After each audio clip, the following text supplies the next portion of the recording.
स्वाधीनता संग्रामी विप्लवी धरणीधर भुआंक 162तम जन्म जयंती पालन। खुंटा ब्लॉक अंतर्गत बसीपिठा ग्राम पंचायतर पुरापाणी ग्राम में आद्य 5/5/2026 तारीख दिन स्वाधीनता संग्रामी शहीद विप्लवी धरणीधर भुआंकर 162तम जन्म जयंती महासमारोह अनुष्ठित होइछि। उक्त उत्सव पालन अवसर में खुंटा ब्लॉक वीडियो श्री सत्यजित राउत जोगदे आनुष्ठानिक भाव सांस्कृतिक कार्यक्रम शुभ उद्घाटन करथिले।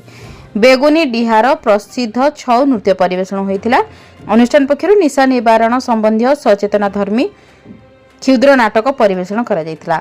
खुंटा ब्लॉक अध्यक्ष श्री सुधनिया नायक प्रत्यक्ष तत्वावधान अनुष्ठित उक्त समारोह में मुख्य अतिथि मयूरभंज महाराजा श्री प्रवीण चंद्र भंजदेव, जिला परिषद अध्यक्षा श्रीमती भारती हांसदा, पूर्वतन विधायक श्री गणेश्वर पात्र एवं धरणीधर स्मृति कमिटी फाउंडर स्वर्गत गोलक बिहारी नायकों सह धर्मिणी सुभाषिनी नायक प्रमुख जोग दे वीर शहीद को श्रद्धांजलि अर्पण करथिले। आखपाख अंचल हजार हजार लोक समागम होइतिबा देखिबाकू मिलथिला। मयूरभंज खुंटारू निरंजन महांतଙ୍କ रिपोर्ट, जन अधिकार लाइव।